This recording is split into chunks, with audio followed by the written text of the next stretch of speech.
اللہ الرحمن الرحیم الحمد للہ کفا والصلاة والسلام علی من اصطفى اما بعد اعوذ باللہ من الشیطان الرجیم بسم اللہ الرحمن الرحیم لن تنالوا البر حتى تنفقوا مما تحبون صدق اللہ العظیم۔ قابل احترام بھائیوں اور بزرگوں، آج جمعہ کے اس خطاب میں آپ سے ایک بہت اہم موضوع پر گفتگو کرنی ہے۔ اس موضوع کا تعلق پوری ملت اسلامیہ کے ایک بہت اہم مسئلے سے ہے۔ آپ جانتے ہیں کہ جو حکومت اس وقت اس ملک میں ہے وہ مختلف راستوں سے مسلمانوں کو اور ملک میں بسنے والی اقلیتوں کو تکلیف پہنچا رہی ہے۔ اگرچہ کہ اللہ تعالیٰ نے یہ فضل فرمایا کہ اس مرتبہ الیکشن میں اس حکومت کو پوری اکثریت حاصل نہیں ہوئی۔ ان کی جو حکومت قائم ہوئی ہے وہ کمزور سہاروں پر قائم ہوئی ہے، اور کسی بھی وقت یہ حکومت گر سکتی ہے، اور اللہ سے دعا کرنی چاہیے کہ اللہ تعالیٰ ان ظالموں اور فرقہ پرستوں کو ہم سے دور فرمائے اور ان کے اقتدار پر زوال لے آئے۔ جو کوششیں پچھلے 10 برسوں میں ہوئی ہیں اور جو اب کی جا رہی ہیں، ان کی تفصیل میں نہ جاتے ہوئے ابھی جو موجودہ ایک بہت اہم اور سنگین مسئلہ ہے اس پر آپ کی توجہ مبذول کرانا چاہتا ہوں۔ دیکھیے، ہم لوگ اس وقت اس مسجد میں بیٹھے ہوئے، مسلمان جہاں ہوتے ہیں عبادت کے لیے مسجد تعمیر کرتے ہیں، اللہ کا گھر بناتے ہیں۔ مسلمانوں کو اللہ نے ایک جذبہ دیا ہے، وہ اپنے حق حلال کی کمائی خرچ کرتے ہیں۔ لوگ مثال دیتے ہیں، بہت سے لوگ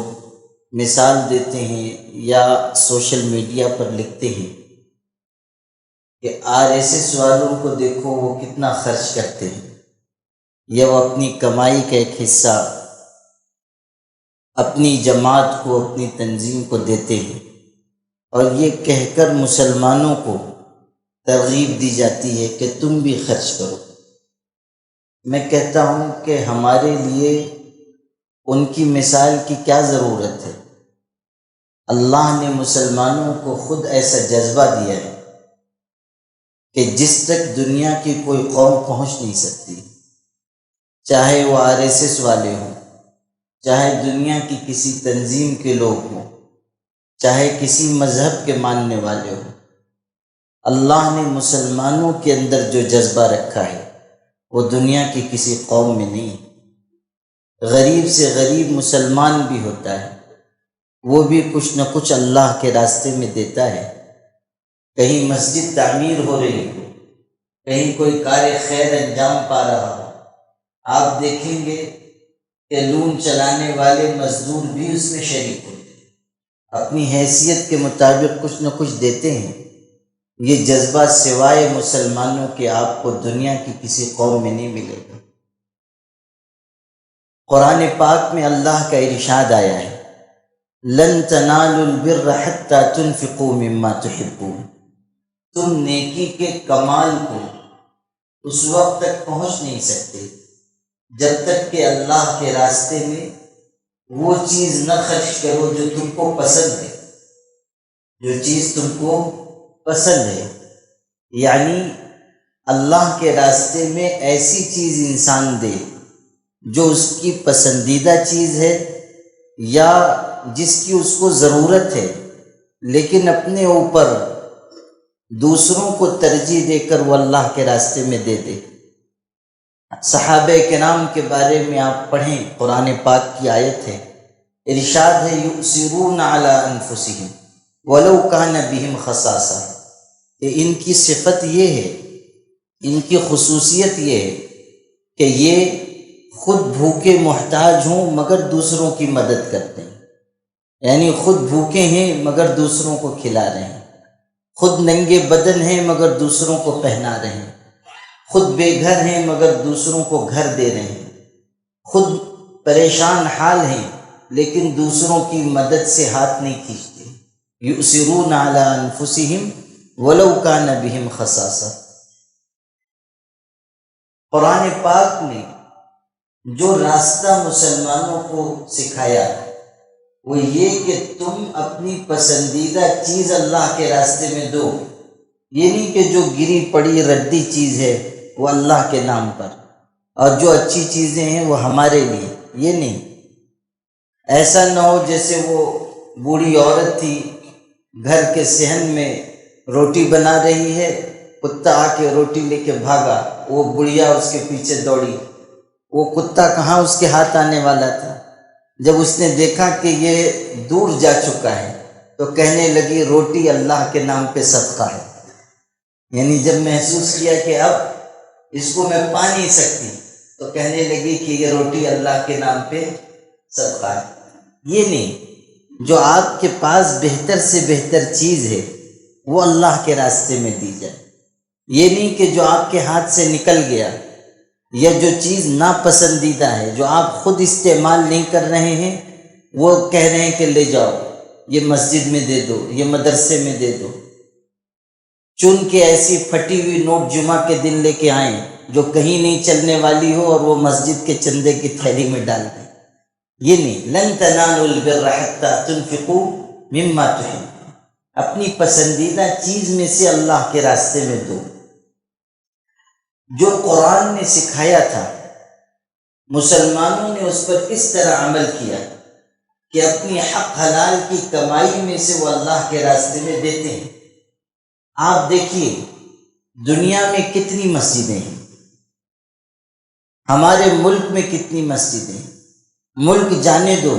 صرف آپ اپنے شہر کو دیکھیں کتنی مسجدیں ہیں، ان کی زمینوں کی مالیت کا اندازہ کیجیے،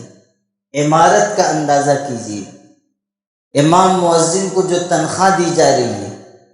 جو مسجد کے اخراجات ہیں اس کا اندازہ کیجیے، اگرچہ کہ امام مؤذن کو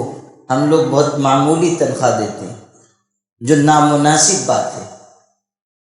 امام مؤذن کو معقول تنخواہ دینی چاہیے، ان کی ضرورتوں کا خیال رکھنا چاہیے۔ افسوس کی بات یہ ہے کہ اس پر ہم لوگوں کی توجہ نہیں ہے۔ آپ غور کیجئے کہ ہمارے ہاں لون کا ایک مزدور جتنا کما رہا ہے امام مؤذن کی تنخواہ اس سے آدھی ہم رکھ رہے ہیں۔ آپ غور کیجئے کہ مہنگائی کے اس وقت میں امام مؤذن کی ضرورتوں کا ہم کتنا خیال رکھتے ہیں۔ تنخواہ کی بات بھی جانے دیجئے، ایک امام کے پیچھے 200 لوگ نماز پڑھ رہے ہیں، ان 200 افراد میں سے کوئی ایک شخص ایسا ہے جو یہ خیال کرتا ہو کہ میں اپنے بچوں کے لیے پھل لے کر آ رہا ہوں، امام صاحب کے گھر کے لیے بھی لے آؤں، کوئی چیز میں اپنی اور آل و اولاد کے لیے لا رہا ہوں، ان کے بچوں کے لیے بھی میں لے آؤں۔ عام طریقے پر یہ مزاج نہیں ہے، حالانکہ یہ مزاج ہونا چاہیے۔ جو ہمارے دین کے خادم ہیں، جو اللہ اور اس کے رسول کا پیغام ہم تک پہنچانے والے ہیں، ان کا ہم پر حق ہے، اس حق کی تکمیل، اس حق کو ادا کرنا ہماری ذمہ داری ہے۔ لیکن ابھی جو میں بات بتا رہا ہوں وہ اس سے الگ ہے، چاہے تنخواہ کم ہو لیکن پھر بھی آپ اندازہ کیجئے کہ ساری مسجدوں کی تنخواہیں اور اخراجات، مسجدوں کی عمارت اور زمین، مسجد میں چلنے والے مکتب اور اس کے اخراجات، آپ ان سب کو جوڑیے کتنی بڑی رقم بنے گی۔ یہ رقم کہاں سے آتی ہے؟ مسلمان جو اپنی جیب سے دیتے ہیں، کار خیر میں خرچ کرتے ہیں، اسی سے یہ ساری ضرورتیں پوری ہو رہی ہیں۔ یہ کیوں ہے؟ یہ اس لیے کہ اللہ اس کے رسول سے مسلمانوں کو محبت ہے، اور اللہ اس کے رسول کے ارشاد پر مسلمان عمل کرتے ہیں کہ اللہ کے راستے میں اپنی پسندیدہ چیزوں میں سے خرچ کرو، اس لیے مسلمان دیتے ہیں، اور یہ سارا نظام چل رہا ہے۔ اب پھر لوٹ جائیے جہاں سے میں نے بات شروع کی تھی۔ آپ مسجد میں جمع ہیں، یہ مسجد ہے، اللہ کا گھر ہے، کسی اللہ کے بندے نے اس کی زمین وقف کی ہوگی۔ وقف کہتے ہیں اللہ کے راستے میں اللہ کی رضا کے لیے کوئی چیز دے دینا کہ لوگ اس سے فائدہ اٹھائیں، مسجد بن جائے، مدرسہ بن جائے، کوئی یتیم خانہ بن جائے۔ پہلے جب ہماری حکومت اس ملک میں تھی تو بہت سے مسلمان بادشاہوں نے درگاہوں کے لیے، بزرگوں کے مزارات کے لیے یا ان کی خانقاہوں کے لیے بہت ساری زمینیں دی، وقف کر دی، کہیں 1000 ایکڑ زمین، کہیں 2000 ایکڑ زمین، کہیں 500 ایکڑ زمین۔ آپ کو سن کر حیرت ہوگی کہ اس وقت بھی اتنے زیادہ ناجائز قبضوں کے باوجود اور تقسیم کے وقت جو کچھ ہماری جائیدادیں چلی گئیں، جو زمینیں ادھر چلی گئیں، جو جائیدادیں ہڑپ کر لی گئیں، جن مکانات پر، جن مسجدوں پر، جن مدرسوں پر قبضہ ہو گیا۔ پنجاب میں آپ جائیں، سینکڑوں مسجدیں ایسی ہیں کہ جو دوسروں کے ہاتھ میں چلی گئی، وہاں کے مسلمان ادھر چلے گئے، پوری آبادیاں خالی ہو گئیں، مکانات تو گئے، زمینیں تو گئیں، مسجدیں بھی دوسروں کے قبضے میں چلی گئیں۔ تو ان سب کے باوجود، یعنی اتنی ساری وقف جائیدادوں کے ہمارے ہاتھ سے نکل جانے کے باوجود اب بھی اس ملک میں تقریباً 7 سے 9 لاکھ ایکڑ زمین ایسی ہے جو وقف ہے۔ آپ اندازہ کیجیے، 1000 نہیں کہہ رہا، آنکڑا لاکھ میں ہے، اور ایکڑ سے بات کر رہا ہوں، اسکوائر فٹ کی بات نہیں کر رہا ہوں۔ آپ اندازہ کیجئے کہ کتنی زمینیں اب بھی اس ملک میں وہ ہیں جو وقف کی زمینیں، مسجد کی زمین، مدرسے کی زمین، درگاہ کی زمین، قبرستان کی زمین، امام بارگاہ کی زمین، یتیم خانوں کی زمین، تعلیمی اور رفاہی اداروں کی زمینیں۔ یہ صرف زمین کی بات کر رہا ہوں جو عمارتیں مسلمانوں نے وقف کی ہیں، یا اللہ کے راستے میں کوئی دکان دے دی، اپنا مکان دے دیا، اور کوئی چیز وقف کر دی، وہ اس کے علاوہ ہے۔ صرف زمینوں کی آپ مالیت کا اندازہ لگائیے کہ اتنی لاکھ ایکڑ زمینوں کی مالیت کتنی ہوگی، آپ تصور کر سکتے ہیں؟ یہ جو ابھی امبانی نے محل تعمیر کیا ہے، اس کی زمین وقف کی زمین تھی، وہ کوڑیوں کے مول میں بیچ دی گئی، حالانکہ وہ اربوں روپے کی مالیت کی زمین ہے۔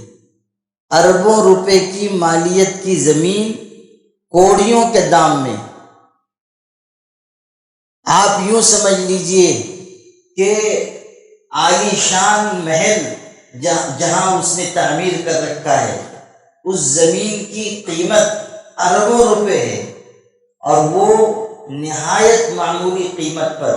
لوگوں نے اس کے ہاتھ بیچ دی۔ وقف کی زمین، اس کا مقدمہ چل رہا ہے، کیس چل رہا ہے، لیکن آپ جانتے ہیں کہ ہماری موجودہ حکومت کہ یہ محبوب نظر ہیں، منظور نظر، اور پچھلے دنوں میں جو کچھ ہوا ہے آپ اچھی طرح جانتے ہیں۔ حکم کہیں اور سے آتا ہے، نافذ کرنے والے لوگ کہیں اور بیٹھے ہوئے ہیں، اور اسی سے آپ اندازہ کر لیجئے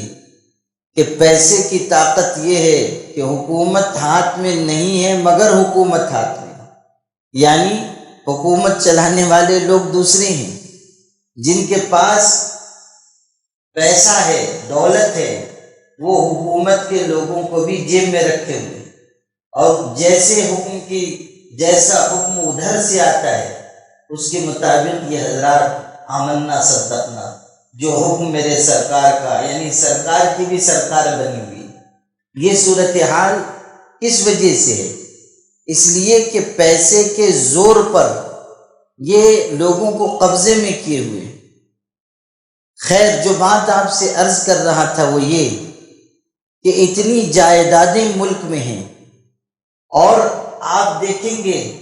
کہ ہر بستی میں جہاں مسلمانوں کی آبادی ہے، ضرورت پڑتی ہے مسجد تعمیر ہوتی ہے، مدرسہ بنتا ہے، قبرستان قائم ہوتا ہے، مختلف ضرورتوں یا تعلیمی اور رفاہی کاموں کے لیے لوگ زمینیں دیتے ہیں، عمارتیں تعمیر کرتے ہیں۔ یہ جتنے اوقاف بڑھ رہے ہیں اس کی وجہ سے بھی لوگوں کو نہایت تکلیف ہے کہ وقف جائیدادیں اتنی بڑھتی کیسے جا رہی ہیں۔ اس کے لیے موجودہ حکومت نے ایک نیا قانون ہم پر مسلط کرنے کی کوشش کی۔ وہ قانون وقف ترمیمی بل کے نام سے لایا گیا ہے، اور حکومت کا منشا یہ ہے کہ وقف جائیدادیں مسلمانوں سے چھین لی جائیں۔ جو وقف کی اتنی پراپرٹی ہے، جائیداد ہے، وقف کی زمینیں ہیں، وقف شدہ عمارتیں ہیں، ان پر قبضے کے لیے قانونی راستہ نکالنے کی کوشش حکومت نے کی، اور وقف ترمیمی بل کے نام سے قانون حکومت لے کر آئی ہے۔ آپ کو پورا قانون سمجھانے کی ضرورت نہیں ہے، نہ اتنا وقت ہے، نہ آپ اتنی باریک باتیں سمجھ پائیں گے، لیکن جو اس میں موٹی موٹی باتیں ہیں وہ آپ کو میں بتاتا ہوں۔ آپ جانتے ہیں کہ اگر کوئی زمین اللہ کے راستے میں وقف کر دی، جیسے یہ مسجد وقف کر دی گئی، زمین بھی عمارت بھی اللہ کے راستے میں وقف کر دی گئی، اب یہ چیز وقف کی ہے، اور وقف کا جو قانون پہلے سے آ رہا ہے اس قانون کے مطابق اس جگہ کو ایک پروٹیکشن حاصل ہے، ایک حفاظت حاصل ہے۔ کوئی اس وقف کی زمین پر قبضہ نہیں کر سکتا، نہ کوئی مسلمان کر سکتا ہے، نہ کوئی غیر مسلم کر سکتا ہے۔ یہ وقف کی زمین ہے، قیامت تک وقف رہے گی۔ لیکن یہ جو قانون لایا گیا ہے اس میں یہ بات لکھی ہوئی ہے کہ جو ضلع کا کلکٹر ہے وہ فیصلہ کرے گا کہ کوئی زمین وقف کی ہے یا نہیں۔ یعنی آج میں نے یہ زمین وقف کر دی، یہ زمین وقف ہو گئی، اب یہ ہمیشہ وقف رہے گی، کوئی سرکاری افسر اس میں مداخلت نہیں کر سکتا ہے۔ لیکن جو نیا قانون لایا جا رہا ہے اس میں کلکٹر فیصلہ کرے گا کہ یہ زمین یا یہ جائیداد وقف کی ہے یا نہیں ہے۔ اگر کلکٹر نے یہ کہہ دیا کہ یہ زمین وقف کی نہیں ہے تو یہ زمین وقف کے خانے سے نکل کر سرکاری خزانے میں چلی جائے۔ آپ اندازہ کیجئے کہ یہ کتنی خطرناک بات ہے۔ کلکٹر کے درجے کے آفیسر کو آپ اختیار دے رہے ہیں کہ وہ کسی بھی زمین کے بارے میں فیصلہ کرے۔ جو حالت ہمارے سرکاری افسروں کی ہے آپ کو معلوم ہے، کل کلاں کو کوئی آدمی 1,00,000 2,00,000 روپے رشوت دے گا اور کہے گا کہ یہ زمین جو وقف کی ہے آپ اس کو وقف کے خانے سے نکال دیجیے۔ وہ دستخط کرے گا، وقف کے خانے سے اس کو نکال دیا گیا۔ کل کسی مسجد میں آ گئے، کہیں گے کہ نہیں یہ زمین تو وقف کی نہیں ہے، کلکٹر نے دیکھو لکھ کر دیا ہے کہ یہ وقف کی زمین نہیں ہے۔ آپ اندازہ کیجئے کہ صرف اتنی ترمیم کرنے سے کتنی بڑی مشکل پیش آنے والی ہے، اور ہماری وقف جائیدادوں کو، مسجدوں کو، مدرسوں کو، درگاہوں کو اور امام بارگاہوں کو جہاں شیعہ حضرات ہوتے ہیں ان کو کتنا بڑا خطرہ ہو گیا ہے۔ اسی طرح یہ بات بھی ہے کہ پہلے جو وقف بورڈ بنتا تھا اس میں مسلمان ہی ممبر ہوتے تھے۔ ظاہر ہے کہ وقف مسلمانوں کے لیے ہے، بھئی مسجد سے، مدرسے سے کسی غیر مسلم کا تو کوئی لینا دینا نہیں ہے، یہ تو خالص مسلمانوں کا معاملہ ہے۔ لیکن اب اس قانون میں یہ بات ہے کہ وقف بورڈ میں غیر مسلم بھی ممبر ہوں گے اور ان کو رکھنا پڑے گا۔ اسی طرح یہ بات بھی ہے کہ وقف کرنے والا، جیسے آج اگر میں کوئی چیز وقف کرنا چاہوں، آپ کوئی چیز وقف کرنا چاہیں، آپ کے پاس کوئی آتا ہے کہتا ہے یہ آپ کی زمین ہے، آپ مسجد کے لیے دے دیں، آپ کے دل میں اللہ نے بات ڈال دی، آپ نے کہا کہ ٹھیک ہے میں نے یہ زمین اللہ کے گھر بنانے کے لیے دے دی، یہ آج ہم کو حق حاصل ہے اور ظاہر ہے کہ میری ملکیت ہے، میری زمین ہے، میں جس کو چاہوں دے دوں۔ لیکن اس قانون میں یہ بات ہے کہ آئندہ اگر کوئی چیز، کوئی زمین کوئی شخص وقف کرنا چاہے گا تو اس کو کلکٹر کے سامنے بتانا پڑے گا کہ میں پچھلے 5 سال سے مسلمان ہوں اور اسلامی احکامات پر عمل کرتا ہوں۔ آپ بتائیے، 5 سال کا مسلمان ہونا ثابت کرنا پڑے گا، اور اگر کلکٹر صاحب کو نہیں سمجھ میں آیا تو وہ کہیں گے کہ نہیں تم وقف نہیں کر سکتے۔ 5 سال کا مسلمان ہونا اس میں لازم کیا گیا کہ پچھلے 5 سال سے اگر یہ شخص مسلمان ہے تو وقف کر سکتا ہے۔ اس کا مطلب یہ ہے کہ نیا وقف قائم کرنے کے لیے حکومت دشواری کھڑی کرنی چاہتی ہے۔ حکومت کا منشا یہ ہے کہ چیزیں وقف نہ ہوں، جو مسلمانوں کو مضبوطی حاصل ہو رہی ہے، مسجدیں زیادہ قائم ہو رہی ہیں، اس سے بھی ان کو تکلیف ہو رہی ہے، تو یہ چاہتے ہیں کہ نئے اوقاف قائم نہ ہو۔ ظاہر ہے کہ اب میری زمین ہے، مجھ کو دینا ہے، لیکن کلکٹر کے سامنے مجھ کو جا کر بتانا پڑے گا کہ میں پچھلے 5 سال سے مسلمان ہوں، اس کے کاغذات پیش کرنے پڑیں گے۔ اب آپ بتائیے، اگر اس کے دماغ میں آ گیا کہ ٹھیک تو ٹھیک، اور اگر اس نے کہا کہ نہیں تم 5 سال سے مسلمان نہیں ہو، 2.5 سال سے ہی مسلمان ہو، ابھی تم کو 2.5 سال اور نماز پڑھنی پڑے گی، اس کے بعد پھر آنا، پھر وقف کرنا۔ آپ سمجھ رہے ہیں بات؟ تو یہ دشواریاں اس وقف ترمیمی بل میں رکھی گئی ہیں، لایا گیا ہے اس نام پر کہ ہم بدعنوانی دور کرنا چاہتے ہیں۔ یہ بھی سنو، ایسے لوگ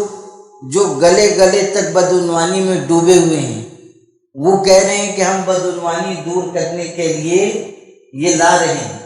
اور ہم چاہتے ہیں کہ اوقاف سے مسلمان عورتوں کو فائدہ پہنچے۔ ارے میرے بھائی، اگر آپ کو فائدہ پہنچانا ہے،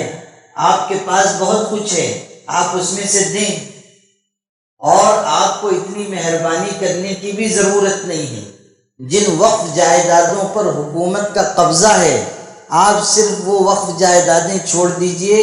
مسلمانوں کے بہت سے مسائل ویسے ہی حل ہو جائیں گے۔ اتنی بڑی بڑی مالیت کی چیزوں پر حکومت کا قبضہ ہے، وقف زمینوں پر، جائیدادوں پر، کہ اگر وہ چھوڑ دی جائیں تو ہمیں ویسے ہی ہمارے بہت سارے مسائل حل ہو جائیں گے۔ لیکن یہ صرف مسلمانوں کے فائدے کے نام پر لایا جانے والا ایک ایسا سیاہ قانون ہے جس کی وجہ سے مسجدیں، مدرسے، یتیم خانے، تعلیمی ادارے سب خطرے میں پڑیں گے۔ اور افسوس کی بات یہ ہے کہ مسلمانوں کو کوئی احساس نہیں ہو رہا ہے، کوئی ان کے اندر بیداری نہیں آ رہی ہے کہ ہمیں اس قانون کی مخالفت کرنی چاہیے، ہمیں مضبوطی کے ساتھ آواز لگانی چاہیے۔ اور انڈیا مسلم پرسنل لا بورڈ نے، جو پورے ملک کے مسلمانوں کا سب سے بڑا ادارہ ہے اور جس میں تمام مسلک کے لوگ ہیں، تمام جماعتوں کے لوگ ہیں، اس مسلم پرسنل لا بورڈ نے یہ اعلان کیا ہے کہ سارے مسلمان ایک آواز ہو کر اس قانون کی مخالفت کریں۔ اگر ہمیں اپنی مسجدوں کو، مدرسوں کو، یتیم خانوں کو، اپنے باپ دادا کے مزارات کو، ان کے قبرستانوں کو بچانا ہے تو ہمیں اس سیاہ قانون کے خلاف آواز بلند کرنی چاہیے، اور ہمیں یہ کہنا چاہیے کہ حکومت اس قانون کو واپس لے، ہمیں ایسے کسی قانون کی کوئی ضرورت نہیں ہے، اور ہماری جو وقف جائیدادیں ہیں اس کے اوپر حکومت بری نیت کے ساتھ ہاتھ نہ ڈالے۔ ہمیشہ یاد رکھیے کہ جب کبھی ایسے حالات پیدا ہوں تو ہمارے اندر کچھ بیداری رہنی چاہیے۔ عجیب بات ہے کہ مشکل سے مشکل حالات آتے ہیں، ہم گزر جاتے ہیں، ہم دیکھ رہے ہیں کہ مسلمانوں پر سخت ترین حالات ہیں یا ان پر ظلم ہو رہا ہے، لیکن ہمارے اندر ایسی بے حسی آتی جا رہی ہے کہ ہم سرسری سمجھ کر گزر جاتے ہیں، یا یہ سمجھتے ہیں کہ وہاں کے مسلمانوں پر یہ حالات ہیں، ہم تو اللہ کے کرم سے محفوظ ہیں۔ کتنے مسلمانوں کے گھروں پر بلڈوزر چلایا جا رہا ہے، کتنے راہ چلتے ہوئے مسلمانوں کو مارا جا رہا ہے، ٹرینوں میں سفر کرنے والوں کو تکلیف دی جا رہی ہے۔ آپ غور کیجئے کہ حالات دن بدن بد سے بدتر ہو رہے ہیں، لیکن کیا ہماری غفلت میں کمی آ رہی ہے؟ ہمارے اندر جو شعور ہونا چاہیے، جو بیداری آنی چاہیے، جو فکر مندی آنی چاہیے، کیا وہ آ رہی ہے؟ ہمیں غور کرنا ہوگا۔ ایسے جیسے ہم جی رہے ہیں کہ میری دکان، میرا مکان، میرا کارخانہ، میری ملازمت، میری مشغولیت، بس اللہ اللہ خیر صلاح، ایسے مسلمانوں کو نہیں جینا چاہیے۔ ہمیں فکر مندی کے ساتھ، درد مندی کے ساتھ زندگی گزارنی چاہیے، اور مسلمانوں کے اجتماعی مسائل پر کچھ نہ کچھ ہماری نظر رہنی چاہیے، اور اس کے بارے میں ہمارے اندر فکر مندی آنی چاہیے۔ یہ نہیں کہ بس ہم نے نماز پڑھ لی، دکان پر چلے گئے، گھر میں وقت گزارا، باہر نکل کے ہوٹل پہ بیٹھ گئے، اور ماشاءاللہ چین میں یہ ہو رہا ہے، جاپان میں یہ ہو رہا ہے، ترکستان میں یہ ہو رہا ہے، اس کے بعد گھر گئے اور لپیٹ کے سو گئے۔ یہ نہیں، مسلمانوں کو یہ طریقے زندگی نہیں اپنانا چاہیے۔ مسلمانوں کو اپنی ملت کے مفادات کے لیے، مسلمانوں کے اجتماعی معاملات کے لیے فکر مند ہونا چاہیے۔ اس لیے میں آپ سے کہہ رہا ہوں کہ آپ سب لوگ اس بات کی کوشش کریں کہ ہم اس سیاہ قانون کے خلاف مضبوط آواز بلند کریں، اور مسلم پرسنل لاء بورڈ نے یہ اعلان کیا ہے کہ ہم ای میل کے ذریعے حکومت کو، اور جو کمیٹی بنی ہے پارلیمنٹ کی طرف سے، جوائنٹ پارلیمانی کمیٹی، اس نے جواب مانگا ہے، رائے مانگی ہے کہ آپ لوگ اس قانون کے بارے میں کیا کہتے ہیں، آپ اپنی رائے دیں، اور اس کے لیے صرف 15 دن کا وقت رکھا ہے۔ 15 دن میں سے بھی 7 دن چلے گئے ہیں، اگلے جمعہ تک کا وقت ہے، 13 ستمبر اس کی آخری تاریخ ہے۔ 13 ستمبر تک جواب ہمیں بھیجنا ہے، ای میل کرنا ہے۔ مسلم پرسنل لاء بورڈ کی جانب سے آسانی کے لیے ایک QR کوڈ جاری کیا گیا، اگر آپ موبائل سے اس کو اسکین کریں گے تو آسانی کے ساتھ ایک لکھا لکھایا مضمون آپ کے سامنے آ جائے گا انگریزی میں، آپ اسی کو اپنے ای میل سے بھیج دیں کہ ہمیں یہ قانون منظور نہیں ہے، ہم اس کو مسترد کرتے ہیں، ہم اس کو ریجیکٹ کرتے ہیں۔ ہمیں اس کو کرنا ہوگا، جتنی زیادہ سے زیادہ رائے ہم دیں گے اتنا دباؤ بنے گا، اور اسی قدر حکومت کو محسوس ہوگا کہ مسلمانوں میں اس قانون کے بارے میں بے چینی ہے۔ ہمیں اپنی ناراضگی کا احساس حکومت کو اور جوائنٹ پارلیمانی کمیٹی کو دلانا چاہیے۔ تو مسلم پرسنل لاء بورڈ نے جو QR کوڈ جاری کیا ہے، سوشل میڈیا پر بھی آ چکا ہے، بہت سے چوک چوراہوں پر نوجوان لگا رہے ہیں۔ آپ لوگوں میں سے بھی جو نوجوان ہیں ان سے میں کہتا ہوں کہ آپ لوگ اس کو پرنٹ نکال کر اپنے پورے علاقے میں جہاں تک ممکن ہو اس کو لگا دیں، اور لوگوں سے کہیں کہ اس کو اسکین کر کے ای میل کریں۔ مسجدوں میں جتنی مسجدیں ہیں سب جگہ ایک پرنٹ نکال کر لگا دیجیے، اور لوگوں کو ترغیب دیجیے۔ یہ جو ہمارے نوجوان ہر وقت بیٹھے ہوئے ہیں، منہ میرا موبائل شریف کی طرف لگے ہوئے ہیں، ارے اللہ کے بندو، کبھی موبائل سے کچھ خیر کا بھی کام لو، کوئی ایسا بھی کام لو جس سے آپ کا اور آپ کی ملت کا فائدہ ہو۔ بیٹھے ہوئے ہیں خالی لطیفے دیکھ رہے ہیں، ڈرامے دیکھ رہے ہیں، فلمیں دیکھ رہے ہیں، یہ تو سیدھے آپ کو جہنم تک لے جانے والی چیز ہے۔ اور اس میں بھی ایسا ہے کہ مغفرت کا آسان راستہ ڈھونڈ لیتے ہیں کہ یہ عمل ہے، اس کو 25 لوگوں کو بھیجیے، آپ سیدھے جنت میں چلے جائیں۔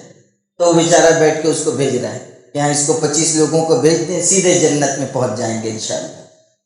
اور اگر 100 لوگوں کو بھیج دیے تو انشاءاللہ جنت کے اس پار اتر جائیں گے، جنت میں بھی نہیں جائیں گے۔ عجیب صورتحال ہے۔ ارے اللہ کے بندو، جو خیر کا کام ہم ان آلات سے لے سکتے ہیں، موبائل کے ذریعے، انٹرنیٹ کے ذریعے، جدید وسائل کے ذریعے، وہ کام ہم کو لینا چاہیے۔ اتنے سارے نوجوان ہمارے شہر میں ہیں، اگر وہ تہیہ کر لیں کہ ہمیں شہر کے ہر شخص سے ای میل کروانا ہے، آسانی کے ساتھ یہ کام ہو جائے گا۔ سب کو اس کام میں لگنا ہے اور وقت صرف 1 ہفتے کا باقی بچا ہے، تو آپ لوگ موبائل کے ذریعے بھی لوگوں کو متوجہ کریں، مسجدوں میں بھی QR کوڈ چشمہ کریں، لگا دیں، چوک چوراہوں پر لگا دیں، اس کو چھوٹی سائز میں چھپوا کر گھروں میں پہنچانے کی عورتیں بھی، خواتین بھی جو موبائل استعمال کرتی ہیں وہ بھی ای میل کریں۔ زیادہ سے زیادہ ہمارا جواب جانا چاہیے تاکہ ہم اس پوزیشن میں ہوں کہ کل حکومت سے کہہ سکیں کہ آپ نے جواب ہم سے مانگا تھا، رائے مانگی تھی، ہم نے لاکھوں کروڑوں کی تعداد میں رائے پہنچا دی، اب بھی اگر آپ یہ قانون ہم پر مسلط کر رہے ہیں تو ہم آپ کو چھوڑیں گے نہیں، ہم آپ کی شدید مخالفت کریں گے۔ اور سمجھ لیجئے کہ یہ کوئی ایسا قانون نہیں ہے کہ آ گیا تو ہم کو کچھ بہت زیادہ نقصان نہیں ہے۔ اگر یہ قانون نافذ ہو گیا تو سمجھ لیجئے کہ ہر مسجد، ہر مدرسہ، ہر یتیم خانہ، ہر اقلیتی وقف ادارہ وہ خطرے میں آ جائے گا، کسی بھی وقت اس کے اوپر کارروائی ہو سکتی ہے، کسی بھی وقت وہاں لوگ داخل ہو سکتے ہیں۔ اس سے آپ اندازہ کیجئے ایک مسجد کے بچانے کے لیے بھی ہم سب مل جل کر آتے ہیں اور آنا چاہیے، لیکن یہاں تو مسئلہ لاکھوں مساجد کا ہے، یہاں تو مسئلہ ہزاروں مدرسوں کا ہے، یہاں تو مسئلہ ہزاروں یتیم خانوں کا ہے۔ یہ بہت اہم مسئلہ ہے جس کی طرف میں نے آج آپ کو توجہ دلائی ہے۔ میں امید کرتا ہوں کہ آپ سب نہ صرف یہ کہ اس کالے قانون کی مخالفت کریں گے، بلکہ جو راستہ میں نے بتایا ہے اور مسلم پرسنل لا بورڈ نے جو گزارش اور درخواست آپ سے کی ہے آپ اس پر عمل کریں گے، انشاءاللہ کریں گے، اور آج ہی سے اس کام میں لگ جائیے۔ خاص طریقے پر جو نوجوان ہیں، جو علماء ہیں، جو حفاظ ہیں، اس کام میں مضبوطی کے ساتھ لگیے۔ آئندہ جمعہ تک ہمیں اپنے پورے شہر کو انشاءاللہ اس سلسلے میں بیدار کرنا ہے، کریں گے انشاءاللہ۔